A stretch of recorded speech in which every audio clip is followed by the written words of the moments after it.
Thank you.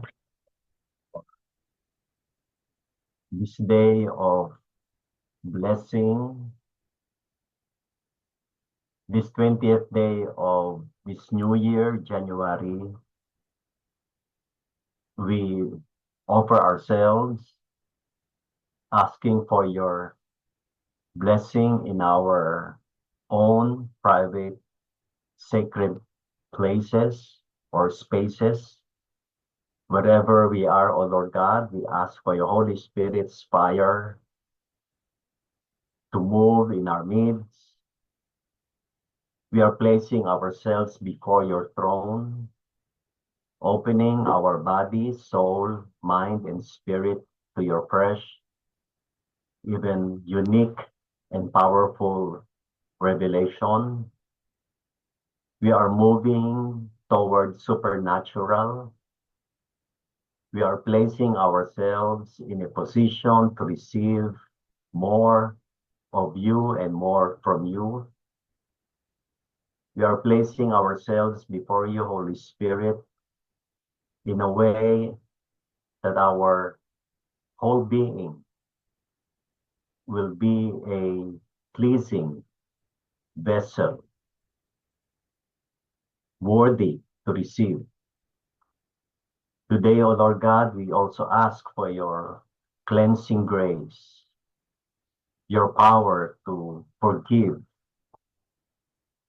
Deliver us, O Lord God, from anything that we allowed to enter our mind, our soul, and spirit that is not of you.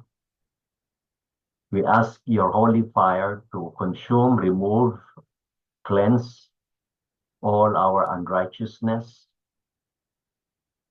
We come before you, Lord God, as earthen vessels, or like a clay ready to be molded by your word. Give us, Lord, a fresh appreciation of your word, a new sense of value. Give us your rhema, not only your logos. Renew our minds, O Lord God, so that whatever we receive today through the devotion, we will be free from any confusion, only clarity, breakthrough instead of bondage, healing instead of disease. Bless us, Lord, with power to rebuke, to counterattack any works of Satan. We reverse any distraction, only discipline, devotion. Holy Spirit, bless us with healthy bodies because we are tripartite. You made us in this way. Whatever happens to our soul, it also affects our body, and vice versa. That goes with our mind and spirit. Lord God, like others, Lord, I allow myself to be your instrument as your messenger of your word. I'm only the messenger. You are the message. We pray for a steady and strong internet connection, invade our technology so that nothing can distract us for your revelation. This is our prayer and hope in the powerful name of Jesus, our Savior, Lord, and Master. Amen.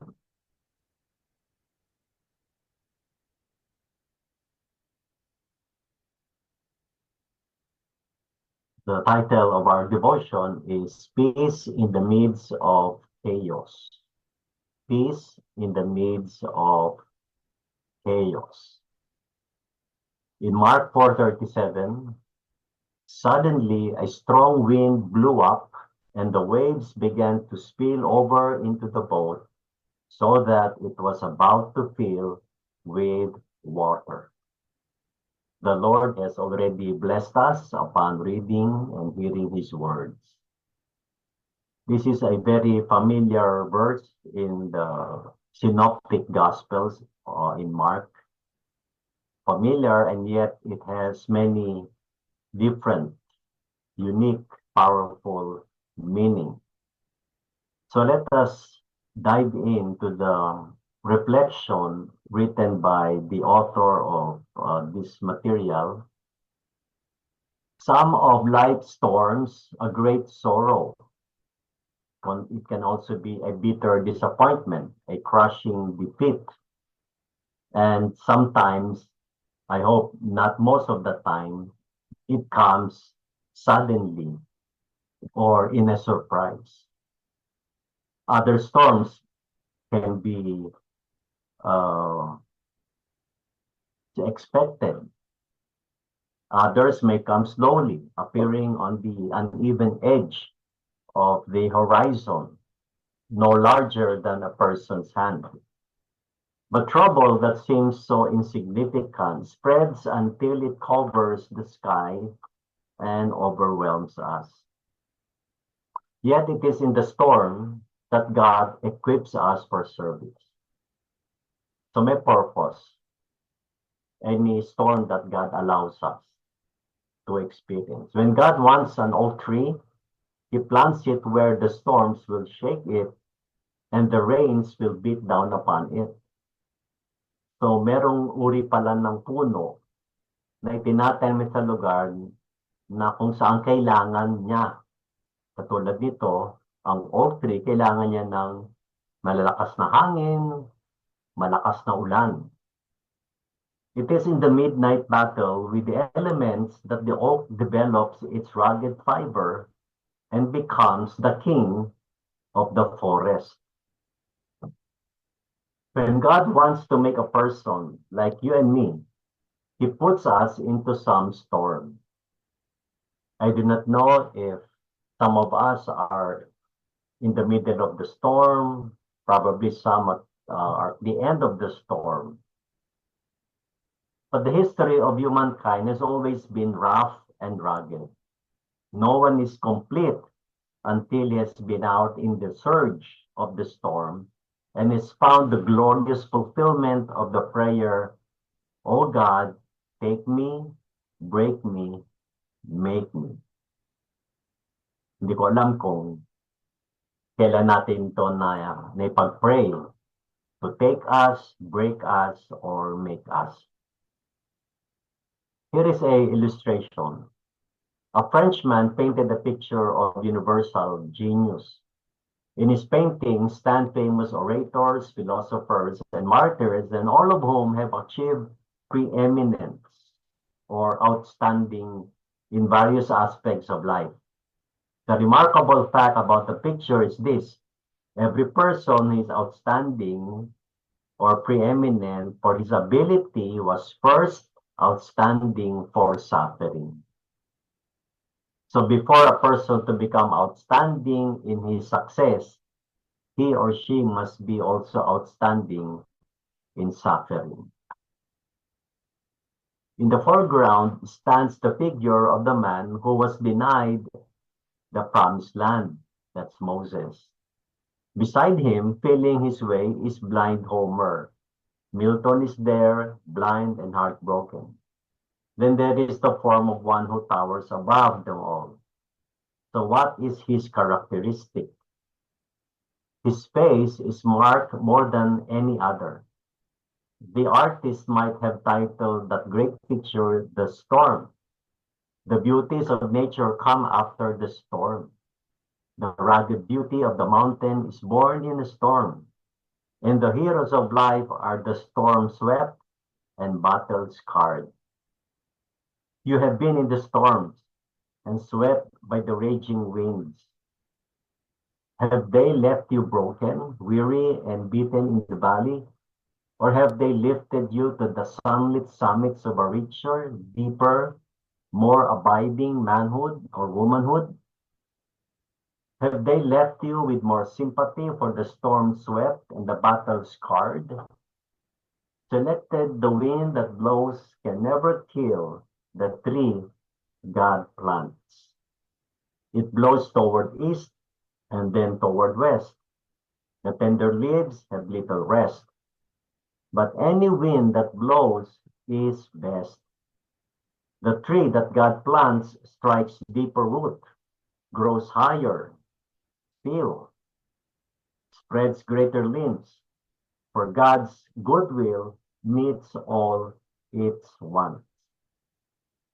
There is no storm has power to blast the tree God knows. No thunderbolt, nor beating rain, nor lightning flash, nor hurricane. When they are spent, it does remain. The tree God knows, through every storm, it still stands fast, and from its first day to its last, still fairer and grows. Allow me to share more of reflection about this material. First, there is the human vulnerability. Lahat po tayo ay open for any circumstance, any situation. For instance, the boat filling with water, like the disciples, reminds us how fragile we are when relying only on our own strength. No matter how skilled or prepared we think we are, storms can expose our limits. We are all familiar with the commentary of that verse in Mark, where Jesus and his disciples, most of them were professional fishermen. And we are sure storms are not new to them. But in this particular circumstance, they were exposed. They were all afraid.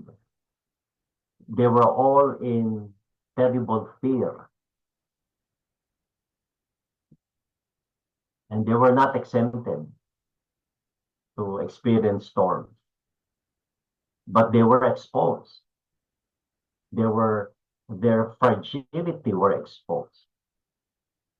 Kaya hindi tayo exempted. Kahit na alam na natin yan, we have gone through that, we have learned about that, pero still, any allowed storms will expose who we are, whose we are, and how we are. Kaya merong pakinabang yung pagiging vulnerable natin, yung pagiging bukas natin sa mata ng tao at lalo na sa mata ng Diyos. So let us pray, mga kapatid. Let us pray that we may learn to acknowledge our weaknesses and the limits of our own strength. When the storms of life rise against us and we feel overwhelmed, ask God to remind us that He is our refuge and strength. May He always teach us to depend fully on Him, not on our own abilities, and to trust that He will sustain us through every trial. Kaya we should not be swept by our storms in life. Marami sa atin ang dumaan sa maraming mga bagyo ng buhay.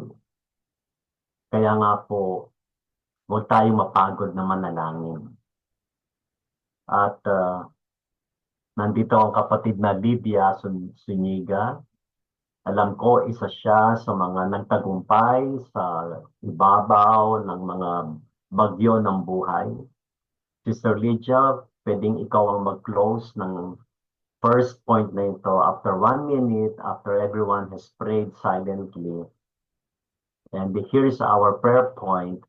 that we will continue to learn to acknowledge our weaknesses and the limits of our own strength so that we will know and continue to trust the Lord. Thank you, Sister Lydia. After 1 minute, tayo po ay manalangin.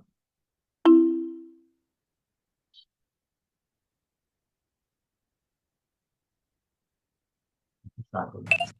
You are there, O Lord God. Be with us. You know how life's storm yung dumating sa buhay namin, Panginoon. Yung mga kasalanan na nangyari. Salamat sa kapatawaran na binigay mo, Panginoon. Ang klase buhat. You are always with us, Lord. Regardless of this. Tulungan mo kami. Knowledge na una ang ating para makita namin ang kalakasan mo. Tulungan mo kami, Panginoon, na magtiwala sa iyo. Walang sa magtiwala, kundi magtiwala ng Diyos. In Jesus' name, amen. Yes, Lord, nagpapasalamat po kami sa aming narinig na ito po, Panginoon. Sa kabila ng aming pinagdadaanan na trials, pagsubok po, Panginoon. Nakakaranas din po kami ng mga depression po, Panginoon, mga anxiety, ng takot po, Panginoon, ng kahinaan namin po, Panginoon, Lord. At nakikita niyo po, Panginoon, na meron kaming, Lord, na limit din kung ano yung nakakayanan namin po, Panginoon. At still po, Panginoon, nandiyan kayo, nakikita niyo ang bawat minuto ng aming buhay po, Panginoon, sa aming pagtunghay sa inyo, sa paghingi namin sa inyo ng lakas para mapagtagumpayan po namin kung ano yung mga kinahiharap po namin, Lord God. We ask this storm po, Panginoon, na ma-settle, maging calm, maging peace po, Panginoon, makontrol by your Lord, by your power po, Panginoon, in Jesus' name po, Panginoon, Lord God. At any disturbances, any barriers po, Panginoon, sa buhay namin po, Panginoon, ay yung weapon ng inyong mga salita. Ito po yung aming dideklarahan po, Panginoon, ilalaban namin po, Panginoon, against these works of this enemy po, Panginoon. Maraming salamat po, Panginoon. Lord, teach us to depend fully on you po, Panginoon, on our, not our own abilities, just to trust and Lord, sustain us every trials po, Panginoon. There is a victory and we conquer. We are more than conqueror, Lord God. At ito po yung tinuturo niyo sa amin po, Panginoon, na kahit na anumang bagyo, Lord God, na ito po, Panginoon, ay kaya naming, Lord, itindig at ma-overcome ang lahat ng ito. Through you po, Panginoon, because we fully surrender, we fully entrust to you. And Lord God, salamat po, Panginoon, Lord, sa pagiging refuge nyo, sa pagiging tower nyo sa amin, pagiging fortress nyo sa amin. Kasangga namin kayo po, Panginoon, sa aming pagsubok na ito po, Panginoon, Lord God. At dito, salamat po, Panginoon, marami kayong tinuturo sa amin sa mga bagay na ito. Marami kaming natutunan, marami kaming, Lord God, na-encourage din kami at meron kaming na-testimony po, Panginoon, to glorify your name para sa aming mga kasama, para sa aming mga pamilya po, Panginoon, Lord. At dito namin nakikilala namin kayo po, Panginoon. Maraming salamat po, Panginoon, Lord. Patatagin niyo po kami, sustain niyo po, Panginoon, ang aming strength na ito in times of our weaknesses. In Jesus' name we pray. Amen. And amen. Thank you, Sister Lydia. Our next reflection is, there should be faith in the midst of chaos. The deeper message is that storms don't mean abandonment. Even when the boat feels like it's sinking, the presence of Jesus or faith, hope, trust, depending on our perspective, is what steadies us. So storms should steady us. Hindi storm should scare us, another S, but steady us. Kaya pag mayroong kaguluhan sa atin, for instance, yung nangyayari sa Iran, anong perspective nating mga Kristiyano? Sa mata ng tao, nagtatanong sila, is this a protest or it is already a civil war? Civil disobedience na ba ito? Pero tayo mga Kristiyano, how do we see what's happening in Iran? What's happening in Israel? Masasabi natin, ang Iran ay isang malaking bangka o isang malaking barko na ang sabi na pag hindi daw ito na-address appropriately or with wisdom, ito ay pagsisimula ng mas malaki pang kaguluhan. Kaya nga, pag dumadaan sa ating buhay o sa ating pamilya, for that matter, o kaibigan kaya, hindi nangangahulugan na ito ay parusa o pag-iwan sa atin ng Panginoon. Kung hindi ito ay mga pamamaraan upang tayo ay i-train. Kaya gusto ko yung illustration ng author ng ating devotion. Ganun pala ang oak tree. I didn't know that. Ang oak tree pala, kailangan niya ng bagyo. Kailangan niya ng malakas na hangin at ulan. Kailangan niya ng ganong klaseng, sabihin natin, yun ang kanyang nutrients, yun ang kanya kailangan para siya ay maging matatag. No? Kaya binabagayan lang. Kaya nung maabasa ko yun ay may mga pagkakataon talaga na itatanim tayo ng Lord, ilalagay tayo ng Lord sa sitwasyon na bagay sa ating training. Kagabi sa message ni Lord through Pastor Gurley, meron pala tayong faith gym, no? Faith gym na dapat naka-enroll tayo dun sa gym na yon na patatatagin, palalakasin yung ating pananampalataya. Kaya sa ganitong diwa, let us pray that when the storms that surrounds us and fear threatens to sink our hearts, God will remind us that He is always present. Kaya nga siya omnipresent. Help us to trust in His power and His peace, even when everything feels uncertain. Maraming uncertainty sa ating panahon.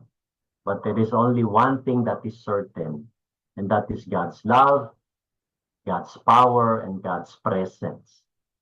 Let us pray to strengthen our faith, to rest in Him, knowing that we are never abandoned in the chaos. Kaya nga, dun sa gospel natin, nung dumaan sa mataas na malakas na unos, sumigaw ba si Jesus ng abandoned ship? Hindi niya sinigaw ng abandoned ship. Hindi siya sumigaw ng SOS. Hindi siya sumigaw ng help. Because He is the help. He is the help. Kaya nagawa niya sanang tuloy-tuloy sana yung tulog niya eh. Pero ginising siya ng mga alagad. Kaya nga yung pagtulog ni Jesus doon sa bangka ay maliwanag na patunay na no need to panic. No? From panic to presence. So, with our prayer point, let us ask the Lord to strengthen our faith to rest in Him. Itong rest na to hindi itong literal na magpapahinga, kung hindi ipanatag natin yung ating mga sarili sa Panginoon. Huwag tayo magpanik, tayo ay pumanatag. Pumanatag tayo sa Panginoon. So sa second point na ito, may I request Sister Finette to close us in a short prayer to summarize this prayer point for strength that God will enable us to rest in Him and always to be assured, and also to assure our families and friends not to abandon their ship, no, but to rely on the Lord. Thank you, Sister Finette. Let us pray together for 1 minute. Lord Jesus, alam namin, Panginoon, dumarating kami sa sitwasyon na we feel like abandoning our ship, abandoning our situation. Pero alam namin, Panginoon, that is not from you. That is not your teaching. That is not your word. Instead of abandoning, is to remain in that boat, not because of our own strength, but according to your power, according to your presence. Lord God, continue to enable us, Father God, to rest upon you. That's why you said in the book of Psalms that we should be still and know that you are God. Thank you, Jesus. Jesus' name. Hallelujah. Hallelujah. Hallelujah. Yes, Lord, Father God. Thank you for reminding us right now that in the midst of storms in life, and this is inevitable, Panginoon, hindi namin to maiiwasan, darating at darating, Panginoon. But thank you that you are with us, that we are, that as we go through, Panginoon, these storms of life, O God, andiyan ka lagi, Panginoon, to see us through, to even walk with us, to even hold our hands, Panginoon, and to navigate us through all these different storms, trials, and difficulties and troubles in life. And thank you, Panginoon, because you are placing us in places where you know, Panginoon, kung saan po kami magiging matatag, magiging malakas, magiging mas dependent sa inyo, Lord, where we will grow in faith and that we will deepen our intimate relationship with you. Dahil ito po, Panginoon, ang mga kailangan, O God, so that you can make us into the person or the people that you want us to be. Maraming salamat, Panginoon, that as we go through these storms, O God, you are teaching us and help us, Panginoon, to know that, to understand that, to realize that, Panginoon, na ang mga storms na to, mga trials na ito, Panginoon, Lord, ay hindi mga punishment, hindi mga you don't want us to go through sufferings, Panginoon, na walang katuturan, na hindi magiging purposeful sa buhay namin, kundi bagkus ito, Panginoon, ay it's always, Panginoon, for our good. It will turn out, Panginoon, na hindi man namin nakikita, Lord, sa kasalukuyan, while we go through them, na hindi man namin maintindihan, Panginoon, Lord. But through these trials, Lord, you are teaching us, Panginoon, to trust more in you, who knows, Panginoon, what is the life beyond these storms. So salamat, Panginoon, Lord, and thank you that you have given us the Holy Spirit to empower us, to equip us even, Panginoon, sa mga bagay-bagay na kailangan namin, O God, to come out victorious, Panginoon, with Jesus Christ in our lives. And so these things, O God, as we learn them, as we understand them, and as we even go through these kinds of situations, Panginoon Lord, this will also give us itong mga experiences namin na ito, O God, ay magiging testimonies, Panginoon, that we can share to others, Panginoon, so that yung mga iba who will be who are going through the same storms, Panginoon, ay ma-encourage namin sila, and we can also be yung gagamitin mo kami, O God, to give them, Panginoon, yung strength, Panginoon, na ibinigay niyo rin po sa amin. And we will be channels, Panginoon, of that na galing din naman sa inyo. And so, Lord, maraming salamat, O God. Thank you for reminding us and help us to always keep that in mind, that when we are in these situations, chaotic or critical situations, O God, that the spirit is not to abandon, the spirit is not to be weakened, the spirit is not to surrender, O God, but give us the spirit, Panginoon, to always depend in you, and even, Panginoon, to be able to rest, O God. Ipanatag namin ang aming mga puso at isipan, Panginoon, because alam namin, O God, that you, who knows everything, who has the power to get us through, Panginoon, ay laging kasama namin. And so, Lord, maraming salamat. We give you all the praise and glory. In Jesus' name we pray. Amen and amen. Thank you, Sister Pinette. Growth through trials. Storms aren't just threats. They can be teachers. So from threat to teachers, they reveal what we cling to, what we fear, and how we respond. Sometimes the storm is the very place where faith matures.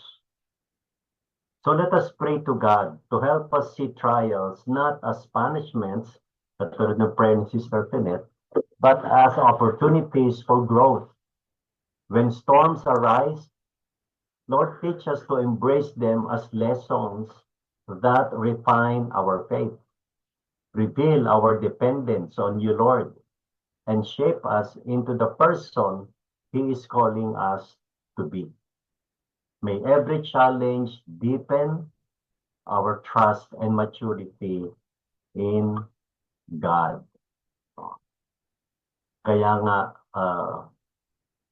every time na dinadala tayo ng Lord sa mga sitwasyon po, or mga ministries na in-orchestrate ng Lord sa atin, no? Pag sinabing in-orchestrate, meron, siyempre pag sa isang orchestra, may conductor. So alam ng conductor kung paano palalabasin yung tamang music in the middle of many instruments. He can turn into a harmony. Kaya nga, let us depend on the Lord, how He will shape us, no? To be shaped, hindi siya komportable, sometimes painful, no? Katulad ng sandpaper. Alam natin sandpaper, ano? Para kuminis ang isang kahoy, kailangan i-sandpaper. Kikinisin. Masakit yun. Kaya nga, sometimes we need to welcome pain, no? Hindi naman sa anticipate, pero i-welcome natin sometimes ang pain. Kasi nga, opportunity siya, no?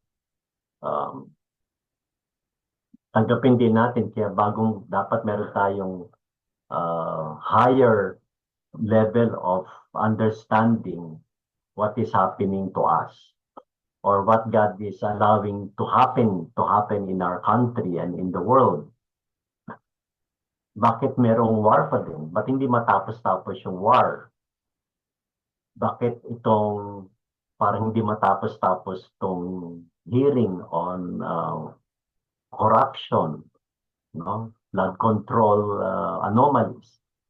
Bakit hindi nawawala?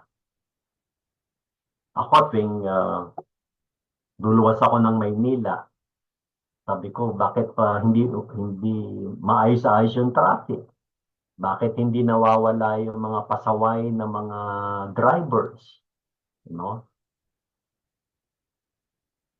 Naniniwala ko hindi tatanggalin yun. Training yun.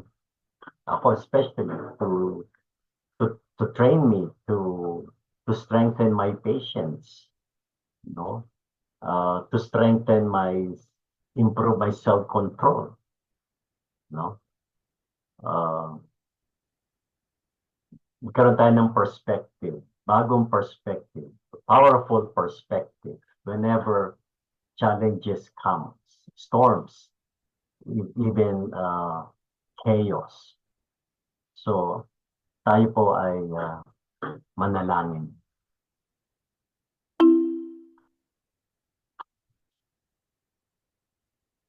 Sometimes don't have to be. Lord, we ask for blessings, we ask for breakthrough, Lord. We pray, Lord, that give us, Lord, to understand and remember, look how much happening.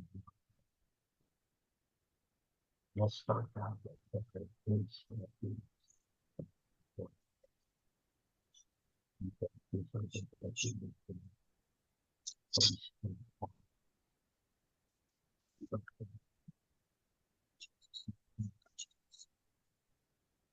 Our Heavenly Father, it is a reality that there are situations that we need to face. There are people, some difficult people that we need to face. We need to encounter head on. We believe, Lord God, in all situations, and since you are our Father, our Lord, Master, and Savior, we need not panic. And sometimes, Lord, we do not know what we're asking. We pray for blessing, we pray for victory, we pray for breakthrough, and yet we are not ready to participate in the process of receiving breakthroughs and blessings. Forgive us, Lord, that sometimes we look at blessings, breakthrough, victory, miracles, always in a form of comfort, no trial, no teaching. Forgive us, Lord. But most of the time, Lord God, you don't just bless us. Blessings goes with teaching, goes with discipline, goes with sacrifice. Most of the time, before we receive breakthrough, there's going to be some breaking before breakthrough. Sometimes you need to break our impatience, break our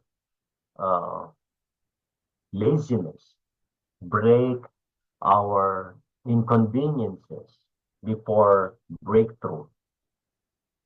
Lord God, enable us to have a higher level of trust for you. For we know every challenge will always deepen our trust and maturity in Jesus' name. Amen. With that, mga kapatid, thank you for allowing me to lead and share God's message. So may I turn over to our leader for our prayer blast. Shalom, everyone.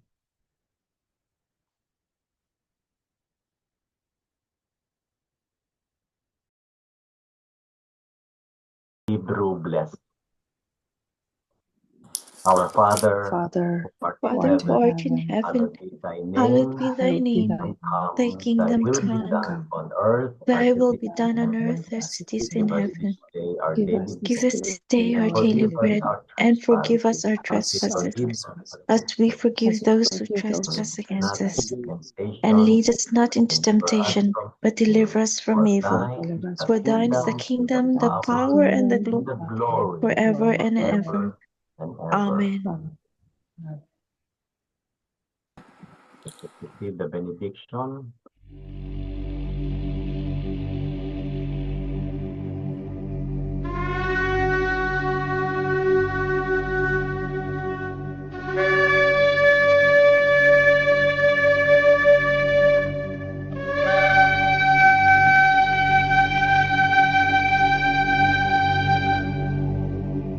יברכך אדוני וישמרך.